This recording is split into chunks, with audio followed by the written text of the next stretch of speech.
ये हमने लास्ट वाली अपनी क्लास में कर लिया था ब्राउनिंग मोमेंट को टिंडल इफेक्ट, यानी कि हमने कोलोइड पूरी तरह से कंप्लीट कर लिया था, सस्पेंशन भी कर लिया था, पूरा का पूरा क्लासिफिकेशन हमने कंप्लीट कर लिया था। अब जो हमें नेक्स्ट स्टडी पे जाना है वो हमें स्टडी करनी है कंसंट्रेशन ऑफ सॉल्यूशंस।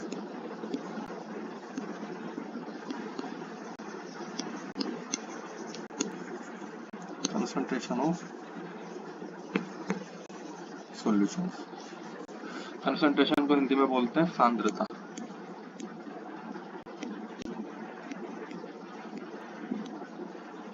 मार्कर में पता नहीं आजकल क्या हो रहा, मार्कर से कंसंट्रेशन को हिंदी में बोलते हैं सांद्रता। कंसंट्रेशन का मतलब होता है आपके सॉल्यूशन में कितना ज्यादा सोल्यूट प्रेजेंट है, उस चीज को कंसंट्रेशन बोलते हैं। ठीक है, पहले एक छोटी सी चीज क्लियर कर लेते हैं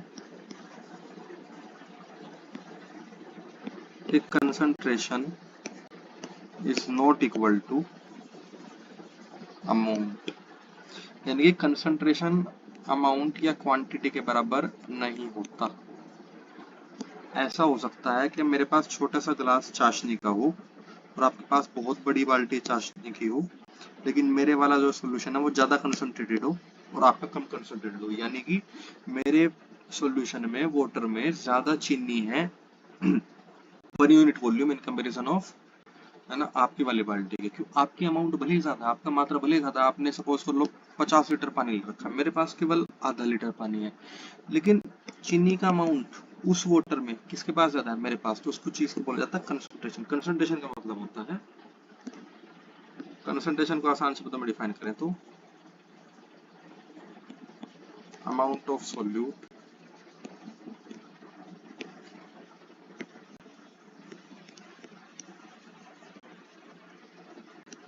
per unit amount of solution, है ना। प्रति सॉल्यूशन में कितना सोल्यूट प्रेजेंट है। सपोज कर लो एक एग्जांपल लेते हैं, मेरे पास भी एक गिलास पानी है और मान लेते हैं आपके पास भी एक गिलास पानी है, वाटर का अमाउंट सेम है, यानी मान लेते हैं वो इतना ही, एक एक गिलास पानी, लेकिन मैंने इसके अंदर 3 चम्मच चीनी डाली, यानी कि 3 स्पून डाल दी, आपने डाली इसके अंदर 9 स्पून। तो चूंकि पानी का अमाउंट सेम है, यानी कि सॉल्वेंट सेम है, तो सॉल्यूशन का अमाउंट भी सेम ही बनेगा, उतनी ही चाशनी बनेगी। लेकिन सोल्यूट किस में ज्यादा है, सोल्यूट आपके वाले में ज्यादा है, तो कंसंट्रेशन किसका ज्यादा होगा, कंसंट्रेशन आपका ज्यादा होगा, यानी कि आपके वाले सॉल्यूशन में कंसंट्रेशन ज्यादा है, यानी कि क्योंकि आपके वाले में सोल्यूट का अमाउंट ज्यादा है सेम सॉल्यूशन में। सॉल्यूशन का अमाउंट दोनों में सेम होने के बावजूद भी आपके पास ज्यादा सोल्यूट है, तो आपकी कंसंट्रेशन ज्यादा होगी, यानी कि आपके सॉल्यूशन में मिठास ज्यादा होगी। ठीक है, इस चीज को कंसंट्रेशन बोलते हैं। तो कंसंट्रेशन अमाउंट नहीं होता, कंसंट्रेशन का मतलब होता है आपका सोल्यूट कितना ज्यादा डिसोल्व है, ठीक है, कितनी ज्यादा डेंस है आपका सोल्यूशन। इसको दूसरा एग्जांपल लेते हैं, मान लेते हैं मैंने 5 स्पून मिलाया, 5 चम्मच चीनी मिलाई, मान लेते हैं 1 लीटर पानी, ठीक है, और मान लेते हैं आपने 15 स्पून यानी कि 15 चम्मच चीनी मिलाई इन 5 लीटर वाटर। तो किसकी कंसंट्रेशन ज्यादा है? देखिए ये अपने आप में एक क्वेश्चन है, ठीक है, ये अपने आप में क्वेश्चन बन सकता है हमारे यहाँ कि हमने 5 स्पून चीनी मिलाई 1 लीटर में और दूसरे केस में हमने 15 स्पून चीनी मिलाई 5 लीटर में, तो कंसंट्रेशन किस केस की ज्यादा है? तो कंसंट्रेशन, अगर हम कंसंट्रेशन को ना समझे तो हम तो आसानी से बोल देंगे कि भाई कंसंट्रेशन तो मात्रा होती है, नहीं यार 5 लीटर पानी ज्यादा होता है 1 लीटर पानी कम होता है, तो कंसंट्रेशन इसकी ज्यादा होगी। लेकिन सोल्व करते हैं, वो इसका अमाउंट ज्यादा है, ठीक है, अमाउंट इसका क्या है,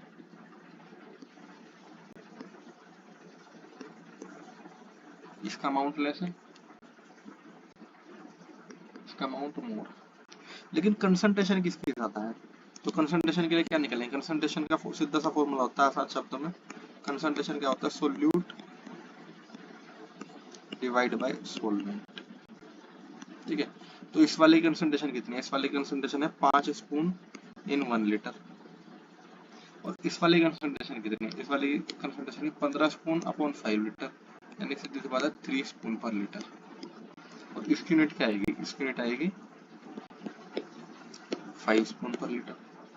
तो प्रति लीटर किसकी चम्मच ज्यादा है, प्रति लीटर इस वाले सॉल्यूशन की, यानी कि ए सॉल्यूशन की कंसंट्रेशन ज्यादा होगी, ये ज्यादा मीठा होगा और ये कम मीठा होगा। भले ही वो 5 लीटर चाशनी है और ये भले ही 1 लीटर चाशनी है, ज्यादा मीठी कौन सी होगी, ये ए वाली। क्यों, क्योंकि उसमें कंसंट्रेशन ज्यादा है। ठीक है, तो सिंपल सा यही फिनोमेना होता है कंसंट्रेशन निकालने का। कंसंट्रेशन कुछ नहीं होती, सोल्यूट का अमाउंट डिवाइडेड बाय सॉल्वेंट का अमाउंट। कहीं कहीं सॉल्यूशन का अमाउंट हम डिवाइड करते हैं। ठीक है, सॉल्यूशन का अमाउंट रखते हैं जनरली। तो कंसंट्रेशन हमारे यहाँ कैसे मेजर होती है, कंसंट्रेशन मेजर करने के बहुत सारे तरीके होते हैं, हमें लेकिन केवल 2 ही पढ़ने हैं। कंसंट्रेशन बेसिकली 6-7 टर्म्स में मेजर हो सकती है, लेकिन हमें 2 ही पढ़ने हैं जिनके ऊपर न्यूमेरिकल आ सकता है।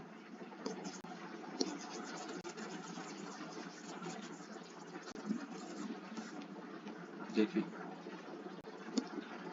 कंसंट्रेशन मेजर करने के तरीके हैं, तो आप लिख लेते हैं।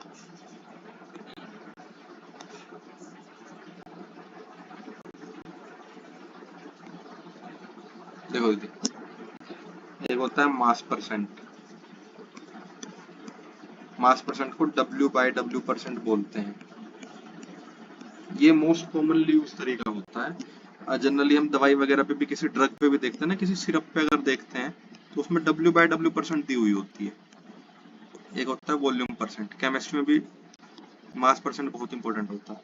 वॉल्यूम बाय परसेंट को लिखते हैं V/V%, ये इसका सिंबल होता है। तीसरा होता है मोलैरिटी, मोलैरिटी, मोलैरिटी को कैपिटल M से डिनोट करते हैं। चौथा होता है मोलैलिटी, मोलैलिटी, इसको स्मॉल m से डिनोट करते हैं। एक नेक्स्ट होता है नॉर्मेलिटी, इसको कैपिटल N से डिनोट करते हैं। एक होता है मोल फ्रैक्शन, इसको X, कैपिटल X से डिनोट करते हैं। और लास्ट होता है, एक और लास्ट लिख लेते हैं, एक लास्ट लिख लेते हैं,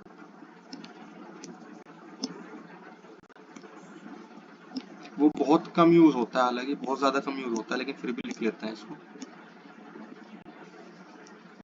होता है स्ट्रेंथ, ये होता है स्ट्रेंथ। स्ट्रेंथ क्या होती है, स्ट्रेंथ परसेंटेज, स्ट्रेंथ को भी परसेंटेज में मेजर करते हैं। स्ट्रेंथ एक्चुअल में मास परसेंट और वॉल्यूम परसेंट का मिक्सचर होती है। स्ट्रेंथ होती है weight by volume percent, strength होती है वेट बाय वॉल्यूम परसेंट। ठीक है, तो हम जो जनरली कैलकुलेट करते हैं, मतलब हम जो पढ़ेंगे हमारे सिलेबस में जो है, जिन पे हमारा क्वेश्चन बन सकता है, वो केवल ये 2 कंसंट्रेशन टर्म्स है, मास परसेंट और वॉल्यूम परसेंट। बाकी जो कंसंट्रेशन टर्म्स है वो हम 11th-12th लेवल में पीजीटी लेवल में पढ़ते हैं। ठीक है, तो वो तो हमें पढ़ने की जरूरत नहीं है, ना ही इनके ऊपर कोई क्वेश्चन हमारे अगर आया होता तो हम करते, वरना कोई जरूरत नहीं है। तो स्ट्रेंथ, मोलैरिटी, मोलैलिटी, नॉर्मेलिटी और मोल फ्रैक्शन, ये सब जो है हम हायर लेवल में करेंगे, और फिलहाल के लिए हम इनको छोड़ देंगे। इनकी हम केवल यूनिट लर्न कर लेंगे, इनकी यूनिट क्या क्या होती है। आज से अगर क्वेश्चन आया तो यूनिट पे आ सकता है, वैसे मुझे नहीं लगता है यूनिट, आज तक इनके बारे में कोई क्वेश्चन नहीं आया। हाँ, एक बात ध्यान रखते हैं, मोल फ्रैक्शन, मोल फ्रैक्शन क्या होता है, मोल फ्रैक्शन ध्यान है आपको, मोल फ्रैक्शन हमने कहाँ पढ़ा रिसेंटली, मोल फ्रैक्शन हमने हेनरीज लॉ में पढ़ा। कहाँ पढ़ा है मोल फ्रैक्शन, हेनरीज। ठीक है, तो चीज ध्यान रखेंगे, क्योंकि हेनरी लॉ सिलेबस में है, तो उसमें ध्यान रखेंगे हेनरी लॉ में सोल्यूबिलिटी को मोल फ्रैक्शन के टर्म में मेजर करा जाता है। ठीक है, मोलैरिटी, मोलैरिटी का थोड़ा सा आइडिया ले लेंगे, क्योंकि मोलैरिटी का आइडिया में एसिड बेस बनने में कभी कभी जो है काम आ जाता है कॉन्सेप्चुअली। ठीक है, वैसे तो इसके ऊपर कोई मेंशन नहीं है, मोलैरिटी हम पढ़ लेंगे। सबसे पहले पढ़ते हैं मास परसेंट। आप सबके फॉर्मूले नोट करते चलना, डेफिनेशन वगैरह तो 2-2 वर्ड की है, उसके बाद फॉर्मूले नोट करते चलना, फॉर्मूले नोट हो जाएंगे तो फिर न्यूमेरिकल हमारे होने आसान हो जाएगा। तो देखो, सबसे पहले मास परसेंट पढ़ते हैं।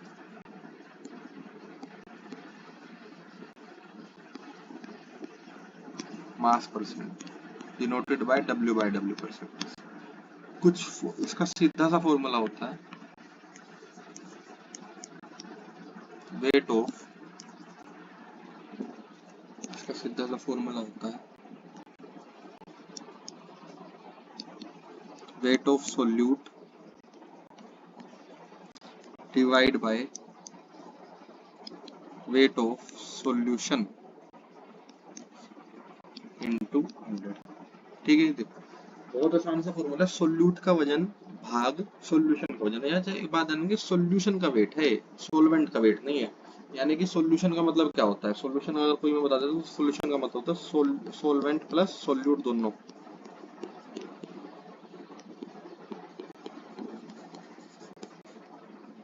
सॉल्वेंट प्लस सोल्यूट दोनों का वेट हमें यहाँ पे लिखना है, खाली सॉल्वेंट का वेट लिख के काम नहीं चलेगा। सपोज कर लो हमने पानी में चीनी मिलाई तो पानी का भी वजन आएगा और चीनी का भी वजन आएगा। ठीक है। हाँ एक छोटी सी बात, यूनिट पे क्वेश्चन आता है तो ये यूनिटलेस होता है, इसमें नो यूनिट ओनली परसेंटेज चलती है। ठीक है, नो यूनिट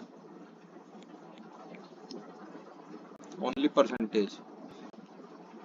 नो यूनिट क्यों, यूनिट क्यों नहीं चलती इसमें, क्यों नहीं चलती, क्योंकि वेट ऑफ सोल्यूट है ऊपर। तो अगर वेट ऑफ सोल्यूट आपने ग्राम में लिया है तो आप सोल्यूशन का वजन भी ग्राम में लेंगे, तो ग्राम से ग्राम कट जाएगा, कोई भी यूनिट नहीं बचेगी। अगर आपने सॉल्वेंट का वेट केजी में लिया है सोल्यूट का, तो सोल्यूशन का भी वजन केजी में ही लेना, तो किलोग्राम से किलोग्राम, केजी से केजी कट जाएगा, तो कोई भी यूनिट नहीं बचेगी। ठीक है दी बस। तो इसलिए हमारा जो नेट आंसर आता है वो 100 बचता है ना केवल, तो परसेंटेज में। इसके ऊपर एक क्वेश्चन करके देखते हैं, फॉर्मूला नोट करना, wait of solute divide by weight of solution. यानी कि सोल्यूट ऊपर रखा जाएगा, जो चीज घोली गई है वो ऊपर, और जो चीज और पूरा का पूरा घोल के जितना वजन बना वो नीचे रखा जाएगा। जैसे कि क्वेश्चन करते हैं,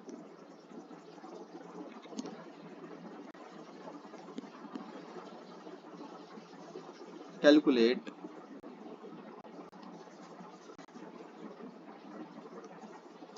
mass percentage of solution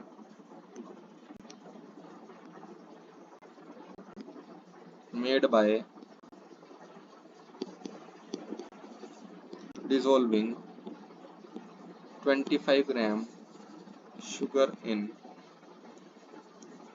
100 gram water. Simple सा क्वेश्चन है, हमारे यहाँ आ सकता है ऐसा क्वेश्चन, बहुत आसान क्वेश्चन है। ठीक है, 2 मिनट में होने वाला क्वेश्चन है। तो मास परसेंट पूछिए, अगर हमने 25 ग्राम चीनी को 100 ग्राम पानी में मिलाया, तो ऐसे शुरू से लेके चलते हैं बहुत बेसिक से। सोल्यूट कितना है, सोल्यूट तो हमारा शुगर है, हालांकि ऐसे करने की जरूरत नहीं है, लेकिन फिर भी मैं समझाना हूँ क्योंकि पहला क्वेश्चन है। ठीक है, तो हम ताकि हम ध्यान कर लें, कितना है 25। ठीक है, जब सोलवेंट कौन है, सोलवेंट है पानी, कितना है 100 ग्राम। तो टोटल सॉल्यूशन कितना बन गया, सॉल्यूशन बन गया 25 प्लस 100 यानी कि 125 ग्राम। ठीक है, अब मास परसेंटेज पूछा है, तो मास परसेंटेज यानी कि W बाय W परसेंट निकालने का सीधा सा फॉर्मूला क्या होता है, weight of solute divide by weight of solution, बार बार कह रहा हूँ, वेट ऑफ सॉल्यूशन इनटू 100। बस आसान सा फॉर्मूला। सोल्यूट कितना है, सोल्यूट 25 ग्राम है, ग्राम है, नीचे भी ग्राम में रखेंगे। किलोग्राम किलोग्राम किसी में कन्वर्ट नहीं करना, बस ये ध्यान रखना है, कुछ कन्वर्जन नहीं करना। बस ऊपर ग्राम है तो नीचे भी ग्राम रखना, ऊपर किलोग्राम है तो नीचे भी किलोग्राम रखना, बस यूनिट सेम होनी चाहिए ऊपर और नीचे, चाहे ग्राम ग्राम में हो चाहे किलोग्राम किलोग्राम में हो। सोल्यूशन का वेट कितना है, सोल्यूशन का वेट है 125 ग्राम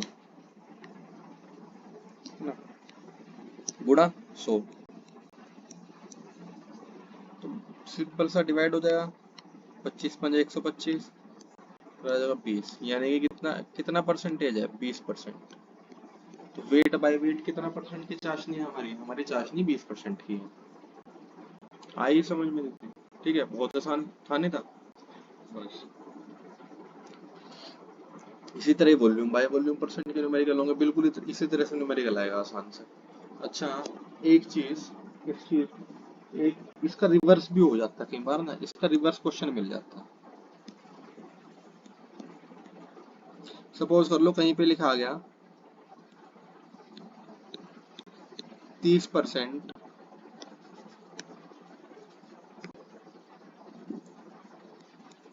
NaCl solution W by W, कई बार न्यूमेरिकल्स में, हालांकि हमारे यहाँ शायद ना आए, लेकिन फिर भी एक छोटी सी मतलब छोटी सी ट्रिक है, छोटी सी हिंट है, ये कहीं याद कर लेते हैं क्या ही जा रहा। कि सपोज बोलो हमारे पास 30% इनिशियल सोल्यूशन है, वेट बाय वेट परसेंट, तो उसको कैसे डिकोड करेंगे, कैसे यूज करेंगे। तो जैसे हम बोल देते हैं किसी बच्चे के इतने 30% नंबर आए, 30% नंबर आए, तो 30% को हमारी मम्मी पापा मतलब घर में जनरली कोई भी बड़ा बूढ़ा, अगर चलो कोई अनपढ़ भी है, तो वो कैसे डिकोड करेगा 30% को। वो डिकोड करेगा 100 में से 30 है। हम 90% नंबर बोल दें तो बोलेगा 100 में से 90 है। चाहे हमारे 500 में से 450 आ रहे हो, बात तो एक है 500 में से 450 आना और 100 में से 90 आना, एक ही तो बात है। लेकिन अगर हम किसी को 90% नंबर बोल दें तो वो आसानी से 100 में से मान लेता है, बोल लेगा 100 में से 90 है। तो इसी तरह अगर हम केमिस्ट्री में बोल देते हैं ना कि 30% सोल्यूशन है, तो बस आपको वही कॉमन सेंस लगानी है, आपको मान लेना है कि 30 ग्राम सोल्यूट है इन 100 ग्राम सोल्यूशन, है ना। वो चीख चीख के कह रहा है कि 30 ग्राम, 30% NaCl सोल्यूशन का मतलब है 30 ग्राम नमक है और 100 ग्राम सोल्यूशन है, तो पानी कितना हुआ, है ना। वाटर कितना हुआ, तो वाटर कितना हुआ, सोलवेंट कितना हुआ, सोलवेंट सीधा सा हुआ 100 माइनस 30 यानी कि 70 ग्राम। ठीक है, ये बहुत अच्छे अच्छे न्यूमेरिकल्स की शुरुआत इसी स्टेटमेंट से होती है। सपोज कर लो मैं आपको कह दूं 68% HNO3 का सोल्यूशन है मेरे पास। सपोज कर लो मैं कह देता हूँ मेरे पास 68% HNO3 का सोल्यूशन है,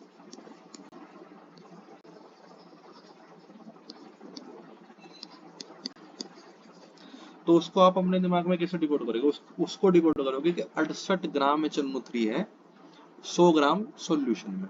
सोल्यूशन 100 ग्राम है और HNO3 68 ग्राम है, तो पानी कितना बचा, पानी बचा 100 माइनस 68 यानी कि 32 ग्राम। 100 माइनस 68 यानी कि 32 ग्राम, तो पानी 32 ग्राम है, यानी कि वाटर 32 ग्राम है, HNO3 68 ग्राम है। टोटल सॉल्यूशन तभी तो 100 बना होगा ना। ठीक है, तो यहाँ से हमारा मास बाय मास परसेंट खत्म हो गया, इससे ज्यादा कुछ नहीं आता। जैसे क्वेश्चन ये आ सकता है कि किसी कफ सिरप पे कंसंट्रेशन जो है सस्पेंशन की लिखी हुई है 42%, तो उसमें सोल्ट कितना है और वो सॉल्वेंट कितना है, 32% होगा, 32% उसके अंदर दवाई है और बाकी जो आपका क्या 68% है वो उसके अंदर सॉल्वेंट है, स्पिरिट बोतल जो भी है। अब नेक्स्ट कंसंट्रेशन टर्म पढ़ते हैं, volume by volume percent. Same कहानी है, बस वेट की जगह वॉल्यूम रख दिया जाती है, रख दी जाएगी। देखो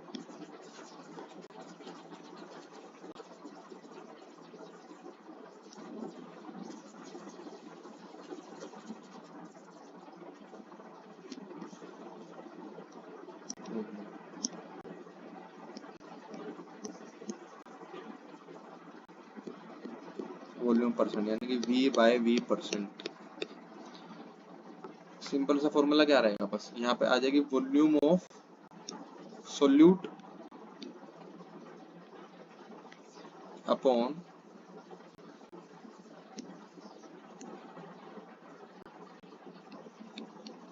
वॉल्यूम ऑफ सॉल्यूशन इनटू 100। अच्छा, इसके फॉर्मूले से ये पता लग रहा है कि फॉर्मूला केवल तभी लगेगा जब लिक्विड इन लिक्विड सॉल्यूशन हो। कैसा सॉल्यूशन हो, लिक्विड इन लिक्विड। देखो लिक्विड इन लिक्विड सॉल्यूशन होगा तभी तो दोनों चीजें वॉल्यूम में नापे जाएंगे। अब सॉलिड को थोड़ा ना वॉल्यूम में नापते हैं हम। सपोज कर लो हमने इथेनॉल को पानी में डाला, तो ये लिक्विड लिक्विड सॉल्यूशन हो, तो इसके लिए नापी जाती है वॉल्यूम बाय वॉल्यूम परसेंट। ठीक है, या फिर हमने बेंजीन को कार्बन डाइसल्फाइड में डाला, कार्बन डाइसल्फाइड भी लिक्विड होती है, बेंजीन भी लिक्विड होती है, तो उसके लिए नापी जाती है volume by volume percent. Same कहानी इसमें है, इसकी कोई यूनिट नहीं होती, ओनली परसेंटेज में नपता है। पहला फैक्ट इसका ये रहा। दूसरा ये है, अगर आपने ऊपर ml में कैलकुलेट किया तो नीचे भी ml में ही पुट करेंगे, ऊपर अगर लीटर में पुट किया तो नीचे भी लीटर में पुट करेंगे, ऊपर सेंटीमीटर क्यूब में अगर पुट किया तो नीचे भी सेंटीमीटर क्यूब में पुट करेंगे, यानी कि हमें यूनिट ऊपर और नीचे सेम रखनी है। नेट यूनिट इसमें कुछ भी नहीं बचेगी क्योंकि वो कट जाएगी। नेट आंसर केवल परसेंटेज में रिपोर्ट करना है। ऐसे हम चले क्वेश्चन मान लेते हैं, एक क्वेश्चन देख लेते हैं। Calculate V by V percent of a solution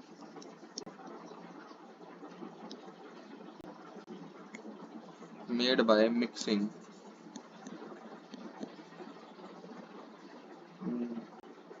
मान लेते हैं 26 ml of CH2 carbon disulphide, CH2 मतलब carbon disulphide,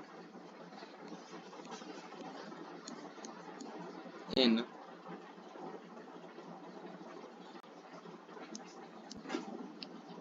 130 ml CHCl3, CHCl3 का मतलब क्लोरोफॉर्म, ठीक है, CHCl3 क्लोरोफॉर्म होती है। हाँ, आपके यहाँ एक बार सीधा ये भी क्वेश्चन आया हुआ कि क्लोरोफॉर्म का फॉर्मूला क्या होता है, ऑर्गेनिक में जब कर लेंगे तो उसमें देख लेंगे, क्लोरोफॉर्म CHCl3 होती है, एनेस्थीसिया के लिए जो काम आती है। तो 26 ml CH2 हमने 130 ml क्लोरोफॉर्म में डाला, तो वॉल्यूम बाय वॉल्यूम परसेंट कितनी होगी? बहुत डायरेक्ट है, V बाय V परसेंट निकालने के लिए वॉल्यूम ऑफ सोल्यूट, तो सोल्यूट का वॉल्यूम है 26 ml। सोलवेंट सोल्यूशन, नीचे सोल्यूशन रखते हैं ना, तो सोल्यूशन की वॉल्यूम कितनी होगी? सोल्यूशन की वॉल्यूम होगी 130 प्लस 26 यानी कि 156 गुणा 100। तो अब ये कैलकुलेशन थोड़ी डिफिकल्ट हो जाएगी, तो हम कैलकुलेटर यूज कर लेते हैं।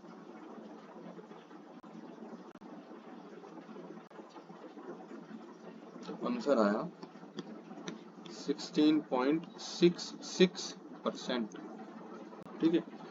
तो हमारा वॉल्यूम बाय वॉल्यूम परसेंट जो निकली किसकी, कार्बन डाइसल्फाइड और क्लोरोफॉर्म की सॉल्यूशन की, वो निकली है 16.66%, ठीक है दीदी, बस ये ध्यान रखेंगे। तो V बाय V परसेंट भी हमने कैलकुलेट करना सीख लिया। अब स्ट्रेंथ भी देख लेते हैं एक बार, क्या देख लेते हैं एक बार, स्ट्रेंथ भी देख लेते हैं। हालांकि मुझे नहीं लगता स्ट्रेंथ पे कभी क्वेश्चन आएगा, लेकिन फिर भी चलिए, कंसंट्रेशन टर्म है तो और आसान भी है, तो स्ट्रेंथ भी एक बार देख लेते हैं।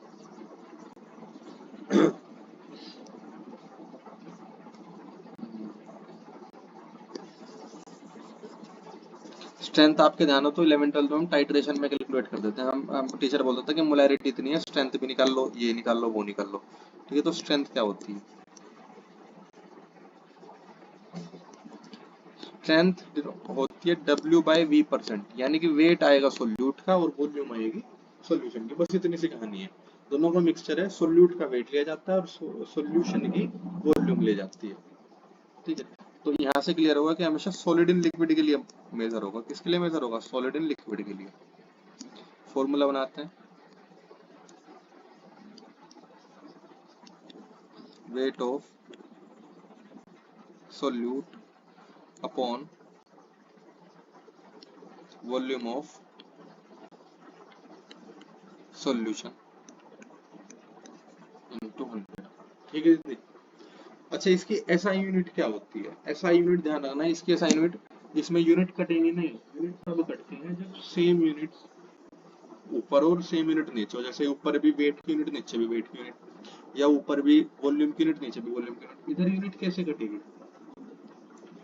ऊपर तो वेट की यूनिट है, नीचे वॉल्यूम की यूनिट है, तो इसकी जो एसआई यूनिट आती है स्ट्रेंथ की, ये भी अपने आप में क्वेश्चन में आता है, तो ग्राम पर लीटर कितनी होती है? ग्राम पर litre,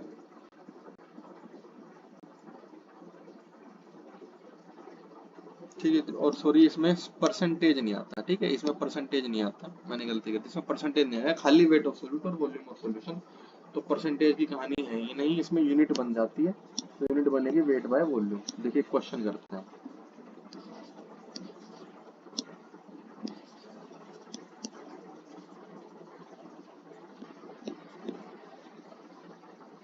calculate the strength of solution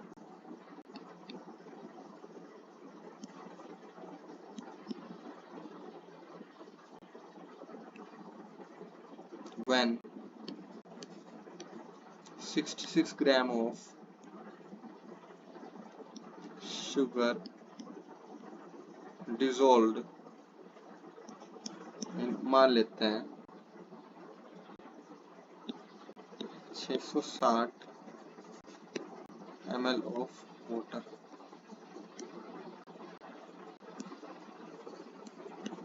उसने मेरा मैंने 660 ml पानी में 660 ml पानी में 66 ग्राम चीनी डिसोल्व करी, तो स्ट्रेंथ क्या होगी? तो अब गिवन कंडीशन लिखते हैं, वेट ऑफ सोल्यूट कितना है?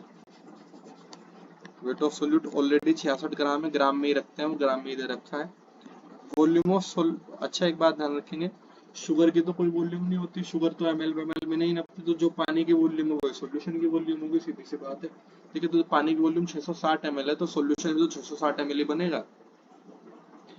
Volume of solution equal to 660 ml। अच्छा लेकिन हम दीदी वॉल्यूम किस में रखते हैं? वॉल्यूम मैंने अभी भी बताया, वेट तो ग्राम में रखेंगे और वॉल्यूम किस में रखेंगे? लीटर में रखेंगे। तो मिलीलीटर को लीटर में कन्वर्ट करना पड़ेगा, मिलीलीटर को लीटर में कन्वर्ट करने के लिए 1000 से डिवाइड करते हैं। तो 660 को किससे क्या करेंगे? 1000 से डिवाइड करेंगे, तो 1000 से डिवाइड करके क्या आंसर आ जाएगा? 0.66 लीटर। अब बस सीधा वैल्यू पुट करो, स्ट्रेंथ इक्वल्स टू 66 यानी कि wait of solute 66 divide by 0.66। अच्छा पॉइंट हटाने के लिए ऊपर 100 से मल्टीप्लाई हो जाएगी, तो आंसर क्या आएगा? 100 ग्राम पर लीटर। क्या आंसर आया? 100 ग्राम पर लीटर। परसेंटेज में नहीं आता इसमें आंसर, ये बात ध्यान रखेंगे। स्ट्रेंथ में आंसर परसेंटेज में नहीं आता, स्ट्रेंथ में आंसर हमेशा ग्राम पर लीटर में आता है। ठीक है, इसके बाद केवल हमें एक कंसंट्रेशन टर्म करनी है, वो बचती है मोलैरिटी। हालांकि कोई जरूरत नहीं है करने की, फिर भी हम कर लेते हैं क्योंकि एसिड बेस में इसका छोटा सा काम है।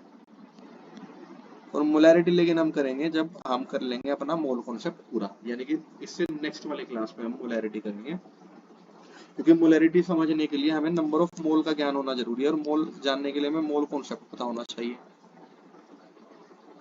तो पहले मोल कॉन्सेप्ट पता करेंगे, नंबर ऑफ मोल्स निकालने सीखेंगे, उसके बाद हम मोलैरिटी सीख लेंगे। ठीक है, तो हमने मास परसेंट कर ली, वॉल्यूम परसेंट कर ली, स्ट्रेंथ कर ली, मोलैरिटी भी हम कर लेंगे।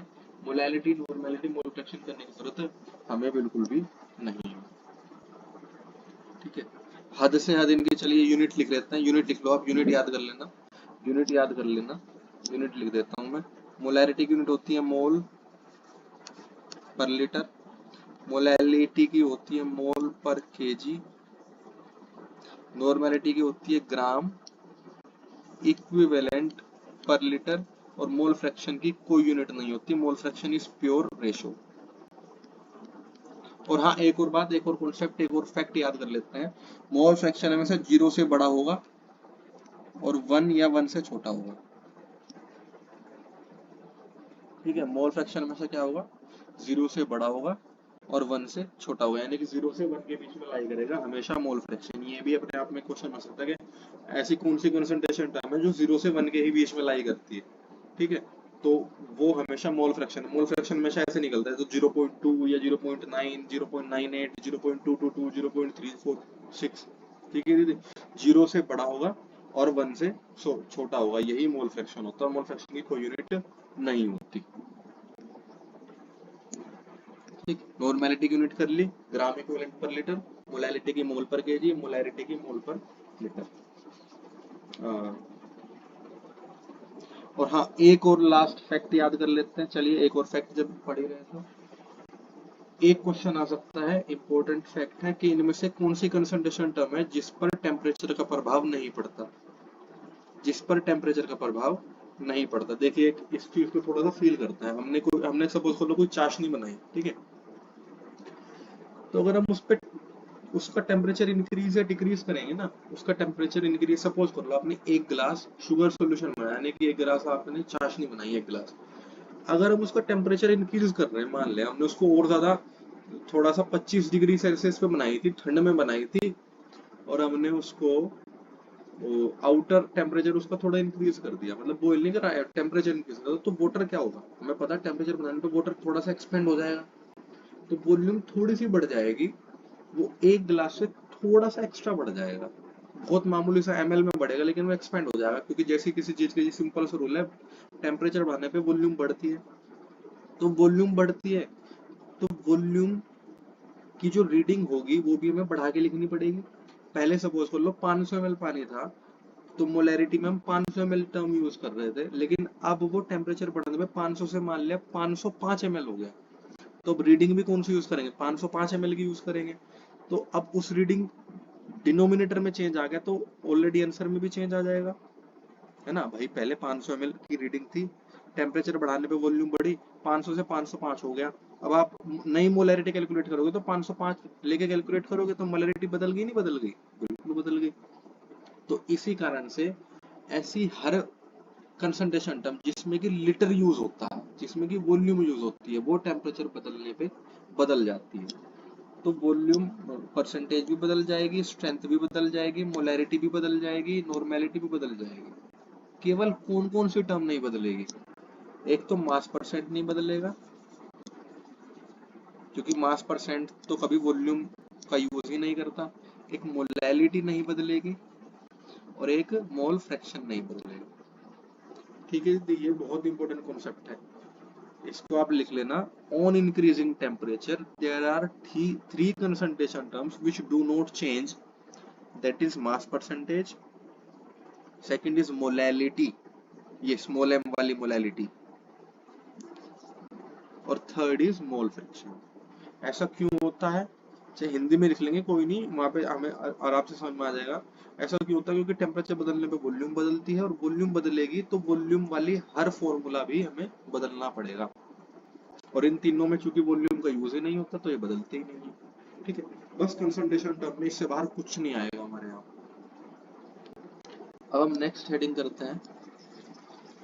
नेक्स्ट हेडिंग करते हैं यदि हम वो हम करते हैं। अच्छा हाँ, एक और छोटी सी चीज मैं आपको बता दूं, हमने कल कोलोइड करा था, तो कोलोइड का एक छोटा सा टेबल है, हमने सारा कर लिया था, लेकिन उसमें एक छोटा सा टेबल है विद एग्जांपल, एनसीईआरटी में। मैं आपको उसका फोटो सेंड करूंगा, वो आपको याद कर लेना, ठीक है। अगर क्वेश्चन आया तो उससे आ सकता है। उसमें बता रखा है कि कितने तरह के कोलोइड है भाई, लिक्विड इन लिक्विड कोलोइड है, सॉलिड इन लिक्विड कोलोइड है, या गैस इन लिक्विड कोलोइड है। ठीक है, जैसे कि हम बात करें तो सॉलिड इन लिक्विड कोलोइड का एग्जांपल उन्होंने क्या ले रखा है, स्मोक, वो सॉरी एक सेकंड, स्टार्च ले रखा है। क्या ले रखा है, स्टार्च ले रखा है। ठीक है। अच्छा, लिक्विड इन गैस का एग्जांपल क्या ले रखा है, लिक्विड इन गैस का एग्जांपल क्लाउड ले रखा है। क्लाउड एक ऐसा कोलोइड होता है जिसमें क्या होता है, गैस के अंदर क्या डिसोल्व हुई, क्या बटी, क्या डिस्पोज रहते हैं, लिक्विड की ड्रॉपलेट्स रहती है। लिक्विड इन लिक्विड का एग्जांपल क्या होता है, इमल्शन। ठीक है। अच्छा, लिक्विड इन सॉलिड का एग्जांपल क्या है, जब सॉलिड में लिक्विड घुसा रहे। बटर, फैट सॉलिड होता है, उसके अंदर जगह जगह मट्ठे के ट्रेसेस, है ना, लिक्विड के ट्रेसेस रहते हैं। तो बटर एक ऐसा कोलोइड है जिसमें सॉलिड में लिक्विड घुसा रहता है। गैस इन लिक्विड, ऐसा कौन सा कोलोइड है जिसमें लिक्विड में गैस घुसी रहती है, फोम। ठीक है, तो आप एक छोटा सा टेबल है, बहुत आसान है, वो आप याद कर लेना। उसमें से हमने 4 केसेस तो यही याद कर लिए हमने, 5 केसेस तो, ठीक है, 3-4 केसेस बचते हैं, वो आप उस टेबल से याद कर लेना। अब हम पढ़ते हैं प्रॉपर्टीज ऑफ मैटर। कुछ भी नहीं है, कोई साइंस नहीं है, ठीक है, क्वेश्चन भी नहीं, ना तो आया हुआ ना ही आ सकता, कोई मतलब ही नहीं है मतलब क्वेश्चन आने का।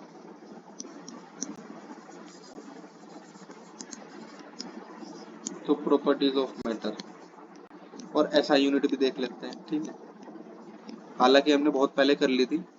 तो पहली प्रॉपर्टी क्या होती है, मास।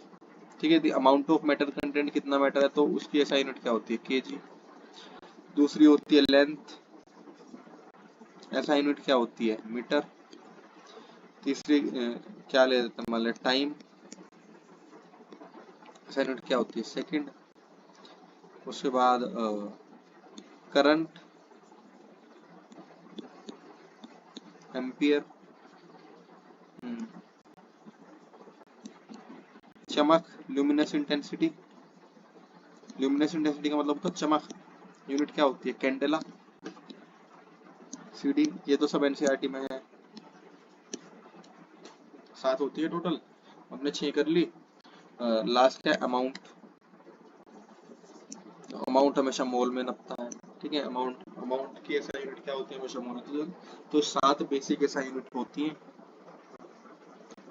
बाकी प्रॉपर्टीज ऑफ मैटर देखें तो किसी भी मैटर की क्या क्या प्रॉपर्टीज होती हैं, तो मैटर की सबसे पहली प्रॉपर्टी तो मास की होती है, मास यानी कि उसके अंदर मैटर कितना है। दूसरी प्रॉपर्टी क्या होती है उसकी, लेंथ होती है। तीसरी प्रॉपर्टी क्या होती है? वॉल्यूम। वॉल्यूम लेंथ तो मीटर में नपती है, वॉल्यूम किस में नपती है? वॉल्यूम नपती है मीटर क्यूब में। ठीक है। अच्छा, वेट और मास में क्या फर्क होता है? ये अपने आप में एक छोटा सा क्वेश्चन है, हालांकि फिजिक्स में कवर होता है। तो वेट और मास में क्या कवर होता है? तो weight is the force, weight force होता है। और वेट का फॉर्मूला क्या होता है? वेट का फॉर्मूला होता है m इंटू जी, यानी कि मास इंटू 9.8। किसी भी चीज का मास गुना 9.8 आप कैलकुलेट करो तब उसका वेट आता है। और वेट की यूनिट क्या होती है? वेट की यूनिट होती है न्यूटन। बस ये डिफरेंसेस बहुत है। वेट तो एक डाउनवर्ड फोर्स होता है और मास कोई फोर्स नहीं होता। चलिए एक छोटा सा कंपैरिजन टेबल लिख लेते हैं, वेट और मास के बीच में। तो वेट कैसे, वेट की यूनिट क्या होती है? न्यूटन। मास की यूनिट क्या होती है? केजी। वेट डाउनवर्ड फोर्स है,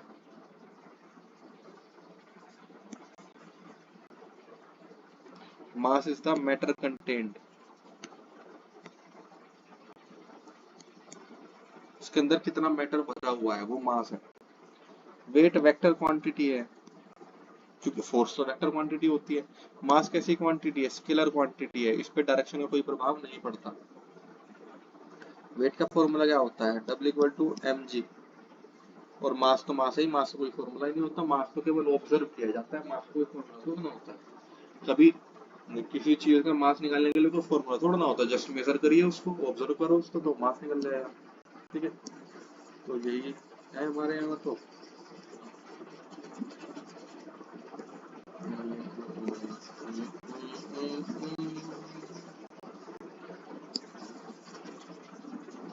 अब हम देखते हैं, अब हमारे जो टॉपिक स्टार्ट होगा, ये बहुत बढ़िया वाला टॉपिक है। ये हमारा है डिट्टो 11th क्लास वाले टॉपिक्स बिल्कुल चलेंगे, न्यूमेरिकल भी उसी लेवल के आएंगे, वो हम करने जा रहे हैं।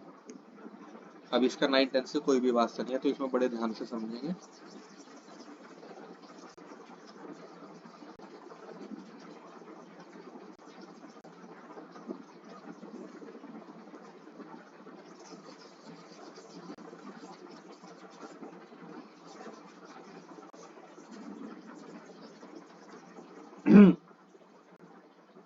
हाँ, नेक्स्ट हेडिंग है फिजिकल एंड केमिकल चेंजेस, ये भी हम कर चुके। ठीक है, ये हम कर चुके अपना। एक सेकेंड, ये हम कहाँ पे रहता हूँ?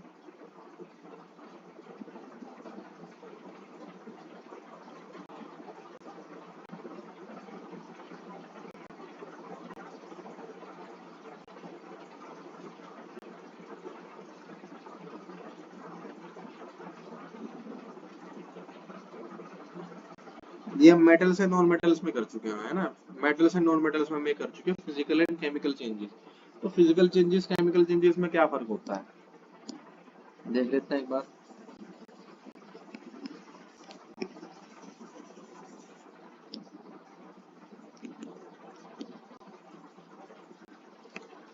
फिजिकल चेंज जनरली रिवर्सिबल होता है, और केमिकल चेंज जनरली इरिवर्सिबल होता है। ठीक है, फिजिकल चेंज में nature of matter doesn't change,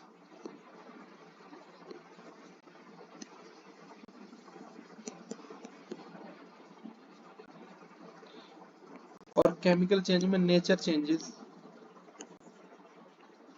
देखिए इंपॉर्टेंट है, हमने पानी को जमाया, बर्फ बना, बर्फ को पिघलाया, पानी बना, पानी को उड़ाया, भाप बन गई। रिवर्सिबल चेंज है, बिल्कुल साइक्लिक चेंज है, फिजिकल चेंज है। नेचर ऑफ मैटर चेंज रहा तो पानी है ना। केमिकल फॉर्मूला क्या रहा? केमिकल फॉर्मूला अभी भी H2O है, पहले भी आइस था तब भी H2O था, भाप था तब भी H2O था। तो नेचर ऑफ मैटर चेंज नहीं हुआ, मैटर की प्रकृति, हमारे द्रव्य की, हमारे पदार्थ की प्रकृति चेंज नहीं हुई। लेकिन केमिकल चेंज, आप वाटर को लोहे के पास ले आओ, पानी को लोहे के पास ले आए, ठीक है, अब क्या वो जंग में कन्वर्ट हो गया ना, वो एक केमिकल कंपाउंड बन गया जिसमें वाटर भी है और इसमें आयरन भी है, तो उसका केमिकल नेचर ही चेंज हो गया, उसका नेचर ही चेंज हो गया। अब वो पानी ही नहीं रहा, वो H2O नहीं रहा है, वो OH का होल एक्स बन जाता है, ठीक है, उसमें कितने भी मॉलिक्यूल आ सकते हैं, ठीक है। तो वो वाटर किस में काम आ रहा है, क्रिस्टलाइजेशन करके वो रस्टिंग में काम आ रहा है। तो केमिकल चेंज जनरली क्या होता है, इरिवर्सिबल होता है, और उसमें किसी भी मैटर का नेचर ही चेंज हो जाता है, ठीक है जी। इसमें इलेक्ट्रॉनिक पार्टिसिपेट नहीं करते, और केमिकल चेंज में इलेक्ट्रॉन पार्टिसिपेट करते हैं, ठीक है दीदी, ये भी ध्यान रखेंगे। अब हम वो बचपन वाली डेफिनेशन थोड़ा ना याद रखेंगे हमारे पास फिजिकल चेंज केमिकल चेंज की। अब हम अपने केमिस्ट्री के लेवल की डेफिनेशन याद रखेंगे कि फिजिकल चेंज में इलेक्ट्रॉन पार्टिसिपेट नहीं करते और केमिकल चेंज में इलेक्ट्रॉन पार्टिसिपेट करते हैं। कोई भी चीज कोई भी चेंज हम केमिस्ट्री में फिजिकल चेंज तभी कहते हैं जब उसमें इलेक्ट्रॉन पार्टिसिपेट ना करें, इलेक्ट्रॉन का आदान प्रदान ना हुआ हो। अगर इलेक्ट्रॉन का आदान प्रदान हो गया तो वो केमिकल चेंज बन जाता है, क्योंकि इलेक्ट्रॉन का आदान प्रदान होते ही हमारी स्पीशी का नेचर ही चेंज हो जाता है, ठीक है। अगर O से O2 नेगेटिव बन गया तो वो कुछ और बन गया, वो ऑक्सीजन सांस लेने वाली ऑक्सीजन नहीं रही, वो ऑक्साइड बन गई, ठीक है। इसी तरह से आयरन है, आयरन Fe से Fe2 पॉजिटिव बन गया तो वो कुछ और बन गया, ठीक है दीदी। अब हम बायोलॉजी में भी तो पढ़ते हैं, बायोलॉजी में हमारा Fe2 पॉजिटिव है, ठीक है। हीमोग्लोबिन बाइंड करने के बाद अगर वो Fe3 पॉजिटिव हो गया तो उसका नेचर ही चेंज हो गया ना। Fe3 पॉजिटिव हमारे लिए फायदेमंद है, Fe2 पॉजिटिव हमारे लिए नुकसानदायक है। केवल किसका फर्क है, केवल एक इलेक्ट्रॉन का ही तो फर्क है ना। लेकिन इसी तरह कॉपर की एक स्टेट हमारे लिए बेनिफिशियल होती है, मतलब हमारे लिए न्यूट्रल होती है, और दूसरी स्टेट हमारे लिए कार्सिनोजेनिक होती है, ठीक है। जब इलेक्ट्रॉनिक पार्टिसिपेशन हो जाता है किसी के प्रोसेस में तो वो प्रोसेस केमिकल चेंज हो जाता है, केमिकल चेंज हो जाता है। और अगर इलेक्ट्रॉन पार्टिसिपेट नहीं कर रहे तो वो जनरली फिजिकल चेंज होता है, ठीक है। चलिए, बस इससे ज्यादा तो कोई करने की जरूरत नहीं है, इसके एग्जाम्पल तो बहुत है।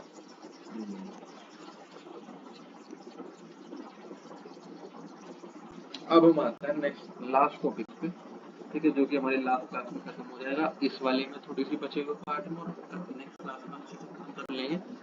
वो है बहुत इंपॉर्टेंट है, और इसके ऊपर क्वेश्चन भी अच्छे खासे हुए हैं, इसका लेवल भी अच्छा ही है। Laws of chemical composition, laws of chemical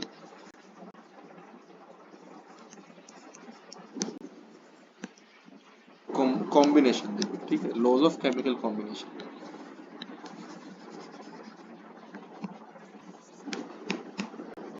तो पहले हम सिलेबस को समझ लेते हैं। लॉज ऑफ केमिकल कॉम्बिनेशन में हमें 5 लॉज करने हैं। कितने लॉज करने हैं दीदी, 5 लॉज करने हैं। पांचों में पांचों के पांचों बहुत आसान है, आप सीरीज वाइज हम पढ़ेंगे, बहुत आसान लगेंगे, हिंदी में समझेंगे, बहुत अच्छे से फील करेंगे। पहला लॉ है, मैं पहले सबका नाम बता देता हूँ, ठीक है, फिर पढ़ने में इंटरेस्ट आएगा। पहला है law of conservation of mass.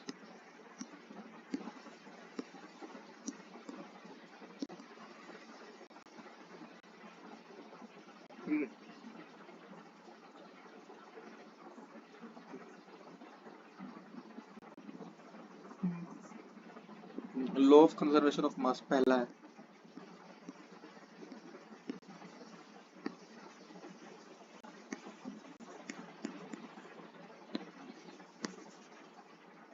ठीक है जी, ये दिया था लेबोजियर ने।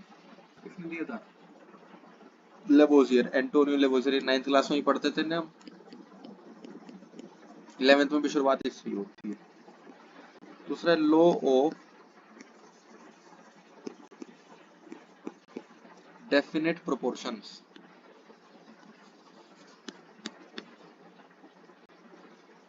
डेफिनेट प्रोपोर्शन या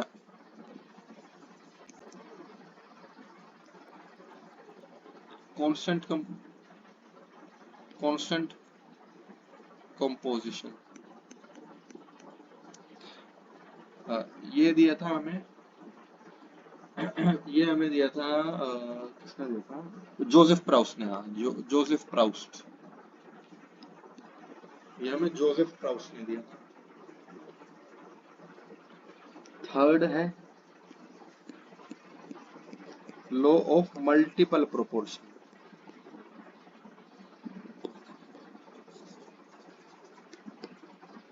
ठीक है।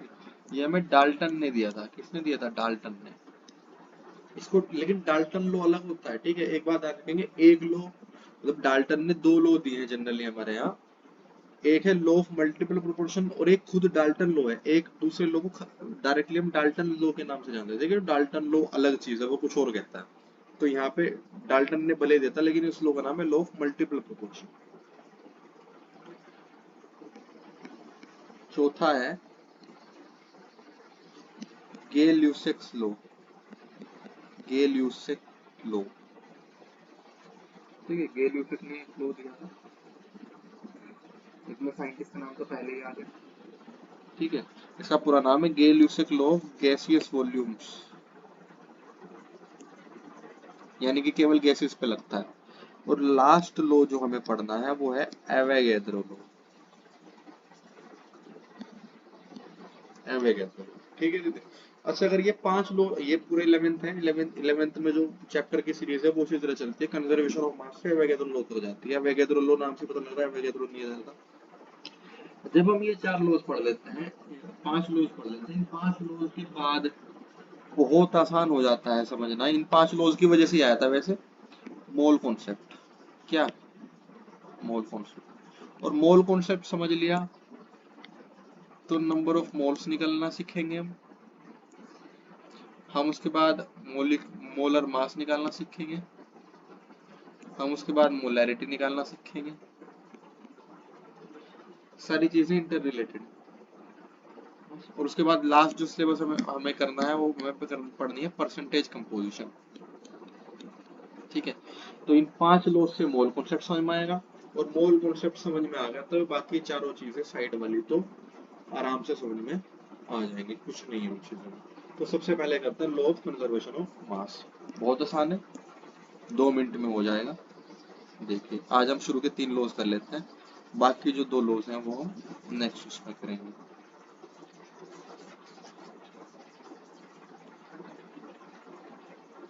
लॉ ऑफ कंजर्वेशन मास कुछ नहीं कहता,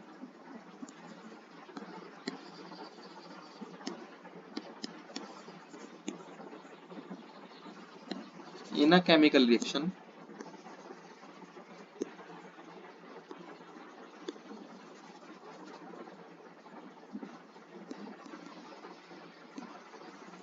sum of masses of all reactants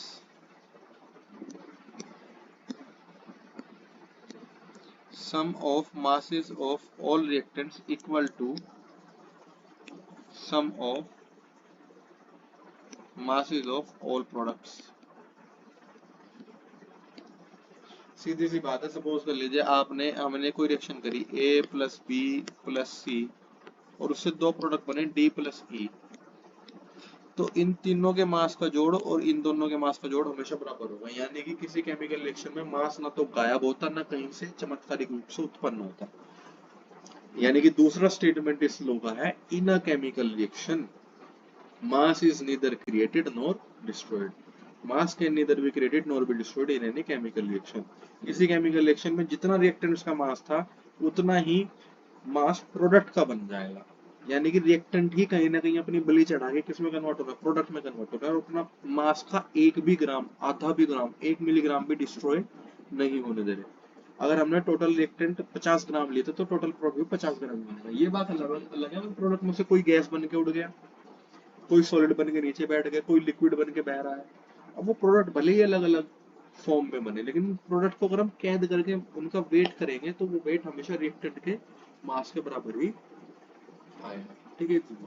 वो गैस भले ही लीक हो गई, लेकिन अगर उसका मास तो कैलकुलेट कर सकते हैं, इसलिए हम जनरली हम केमिकल रिएक्शन किस में करते हैं, क्लोज सिस्टम में करते हैं। क्लोज सिस्टम में करने का फायदा क्या है, हम अच्छे से ऑब्जर्व कर सकते हैं कि कौन सी चीज कितने वजन में कितने अमाउंट में निकली है, ठीक है।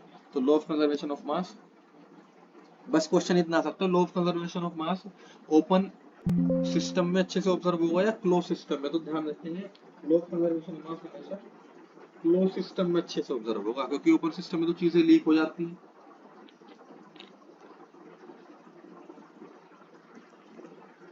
ठीक है दीदी, अब हम नेक्स्ट लो करते हैं, लॉ ऑफ कांस्टेंट प्रोपोर्शंस।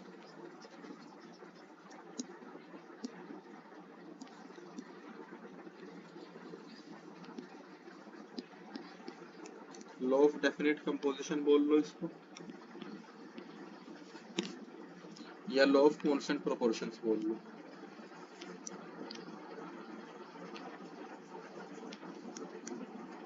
एक ही बात है। किसने दिया था? जोसेफ क्राउच ने। इन साहब ने कहा था, बहुत आसान बात है, कि any chemical compound always have, लिख लेंगे, ठीक है, any chemical compound always have same proportion of its elements independent of its source or process,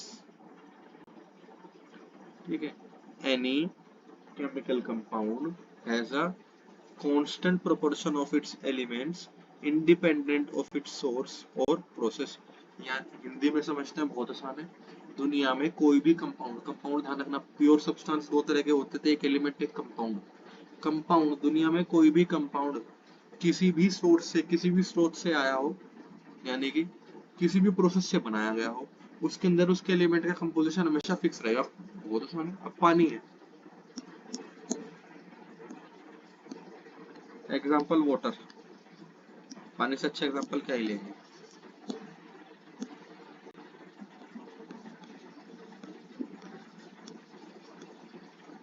example water, यानी कि H2 है, ठीक है। अब वाटर चाहे हम मून से लेके आए, चाहे हम धरती से लाए, चाहे अमेरिका से लाए, चाहे इंडिया से ले गए, मलेशिया से ले गए, उस वाटर के अंदर H रेशो ओ हमेशा बाय नंबर क्या रहेगा? 2:1 है ना। और बाय मास क्या रहेगा? बाय मास क्या रहेगा? एक हाइड्रोजन का मास 1 होता है, तो 2 का कितना होगा? 2 × 1। और एक ऑक्सीजन का मास 16 होता है, ये मैंने आपको याद करने के लिए बहुत पहले कहा था, तो यानी कि 2:1 16, यानी कि 1:8। तो बाय मास कितना रेशो रहेगा? 1:8। और बाय नंबर कितना रेशो रहेगा? 2:1। और ये फिक्स है। वाटर दुनिया के किसी भी सोर्स से लेके आया जाए, किसी प्रोसेस से बना जाए, उसके अंदर बाय नंबर रेशो H और O का 2 और 1 रहता है, और बाय मास रेशो 1 और 8 रहता है। सिमिलरली हम किसी और का एग्जांपल लेते हैं, हम CO2 का एग्जांपल लेते हैं, चले CO2 का एग्जांपल लेते हैं, कार्बन डाइऑक्साइड का। तो कार्बन डाइऑक्साइड में कार्बन और ऑक्सीजन का रेशो बाय नंबर क्या रहता है? 1:2। और बाय मास क्या रहेगा? कार्बन का मास होता है 12, ऑक्सीजन का मास कितना होता है? 16। तो अगर हम 12, ऐसा कौन सा नंबर है जिससे दोनों बढ़ जाते हैं? 2।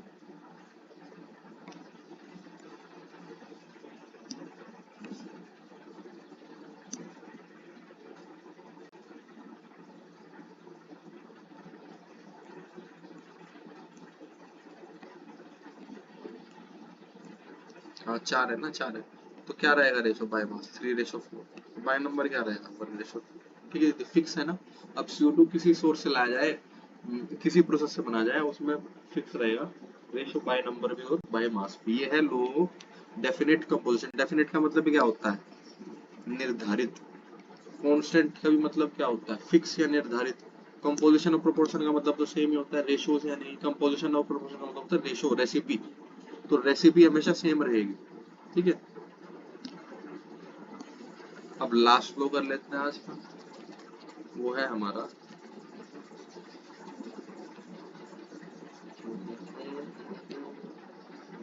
ये 9th में नहीं पढ़ते, सीधा 11th में आता है, लॉ ऑफ मल्टीपल प्रोपोर्शन। किसने दिया था? डाल्टन ने दिया था।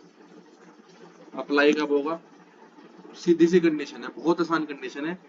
जब दो एलिमेंट एक से ज्यादा कंपाउंड बना रहे हो, हिंदी में लिख लेंगे, दो एलिमेंट एक से ज्यादा कंपाउंड बना रहे हो। फॉर एग्जाम्पल, कार्बन और ऑक्सीजन मिलके कितने कंपाउंड्स बनाते हैं? तो अगर न्यूट्रल कंपाउंड की बात करी जाए, कंपाउंड की बात करी जाए, तो कार्बन और ऑक्सीजन दो तरह के कंपाउंड बनाते हैं। एक बनाते हैं कार्बन मोनोऑक्साइड,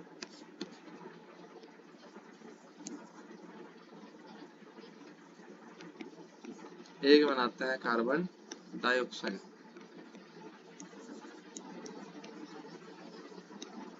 ठीक है दीदी, कार्बन मोनोऑक्साइड और कार्बन डाइऑक्साइड।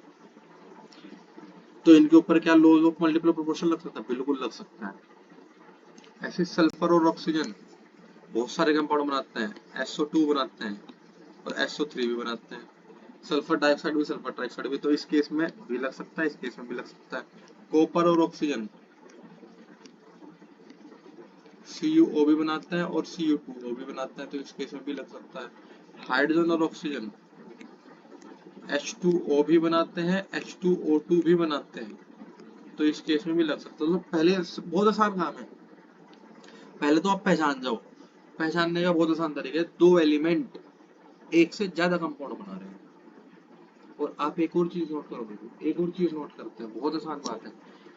उन दो एलिमेंट में से एक ऐसा है जो अपना नंबर नहीं बदलता, जैसे कि कार्बन मोनोऑक्साइड और कार्बन डाइऑक्साइड में C is the fixed one. C पहले में भी एक है, दूसरे में भी एक है, लेकिन ऑक्सीजन पहले में एक है, दूसरे में दो है। दूसरे केस ले लो, सल्फर डाइऑक्साइड में सल्फर एक है, सल्फर ट्राइऑक्साइड में भी सल्फर एक है, तो sulphur sulphur is the fix one. Copper you और ऑक्सीजन वाले में CuO, ध्यान रखना CuO को मैंने आपको लिखवाते होता है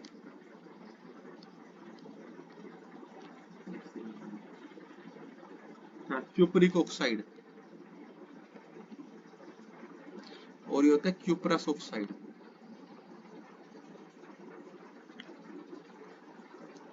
तो क्यूपरिक ऑक्साइड में और क्यूप्रस ऑक्साइड में ऐसा कौन सा बंदा है जो फिक्स्ड है? वो है OO। ऐसे ही H2 और H2O2 में, वाटर और हाइड्रोजन पर ऑक्साइड में कौन है जो सेम है? वो है H2H2।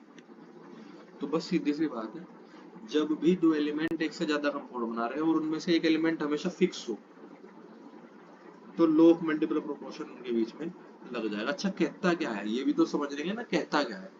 कुछ नहीं कहता, ये कहता है कि जब दो एलिमेंट, वही बात जो हम समझ रहे हैं इतनी देर से बोल रहे हैं, जब दो एलिमेंट मिलके एक से ज्यादा तरह के कंपाउंड बनाए और उस कंपाउंड में एक एलिमेंट फिक्स हो, जैसे कि मैंने रेड से मार्क रखी, एक एलिमेंट फिक्स हो, तो दूसरे एलिमेंट का मास का रेशो हमेशा सिंपल होल नंबर होगा। जैसे कि पहले वाले केस में कार्बन मोनोऑक्साइड में कार्बन कार्बन तो फिक्स है, कार्बन मोनोऑक्साइड कार्बन डाइऑक्साइड में तो कार्बन का रेशो नहीं लेंगे, फिक्स वाले का रेशो नहीं लेंगे, अनफिक्स का रेशो लेंगे। ऑक्सीजन कितना है? एक, तो एक ऑक्सीजन का रेशो कितना, मास कितना है एक ऑक्सीजन का? 16। कार्बन डाइऑक्साइड में कितने ऑक्सीजन है? दो, दो ऑक्सीजन का मास कितना? 32। तो 16 रेशो 32 कितना है? 1:2। तो 1:2 is simple whole number ratio, है ना, कोई भी दिक्कत नहीं है। ऐसे ही SO2 और SO3 में फिक्स वाले का रेशो नहीं लेंगे, अनफिक्स का लेंगे। तो O2 कितने दे दी? O2 यानी कि दो ऑक्सीजन का मास कितना हुआ? 32 ग्राम। तीन ऑक्सीजन का मास कितना हुआ? तीन ऑक्सीजन का मास हुआ 16 48। ठीक है, तो 32 और 48 रेशो करके निकालेंगे तो 16 से ही भाग हो जाएगा ना, 2:3। Simple whole number ratio. H2O और H2O2 में क्या फिक्स है? H2H2 फिक्स है, तो H2O का रेशो नहीं लेंगे, ऑक्सीजन का लेंगे। पहले केस में ऑक्सीजन कितना? 16 ग्राम हाइड वाटर में, यानी कि, है ना। H2O2 में कितना है? 32 ग्राम, तो 16 रेशो 32 कितना हुआ? 1:2। Again whole number ratio. इसमें कॉपर क्यूपरिक ऑक्साइड में और क्यूप्रस ऑक्साइड में क्या चीज फिक्स है? OO फिक्स है, तो OO का रेशो इसमें नहीं लेंगे, जो फिक्स है उसका रेशो नहीं लेंगे, कॉपर का रेशो लेंगे। कॉपर का मास होता है 63.5, तो पहले केस में एक कॉपर है तो 63.5 रेशो, दूसरे केस में दो कॉपर है तो 63.5 गुना 2, 63.5 गुना 2 कितने होंगे? 127। तो रेशो निकालेंगे तो अगेन वन रेशो क्या आएगा? बस हो गया दीदी, कुछ भी नहीं है ना। यही आपको समझना है, यही हमें याद करना है, कुछ नहीं है। लॉ ऑफ मल्टीपल प्रोपोर्शन में हिंदी में बोलता हूँ, इंग्लिश में लिखने की आपको जरूरत नहीं, हिंदी में लिख लेना, समझ में आ जाए तो और भी आसान है। कि जब दो एलिमेंट मिलकर एक से ज्यादा तरह के कंपाउंड बनाए और उन कंपाउंड में एक एलिमेंट फिक्स रहे, दूसरा बदलता रहे, तो बदलने वाले का मास का रेशो हमेशा सिंपल होल नंबर में होता है, और जो कि हमने प्रूव करके देख दिया। ऑक्सीजन का रेशो जैसे कि 16-32 1:2 है, 32-48 2:3 है। कॉपर कॉपर का रेशो 1:2 है। ओ ओ और O2 का रेशो 1:2 है। अगेन यही लॉ ऑफ मल्टीपल प्रोपोर्शन है। बस हमारे दो लॉज रह गए और मोल कॉन्सेप्ट रह गया, वो हम नेक्स्ट क्लास में करेंगे।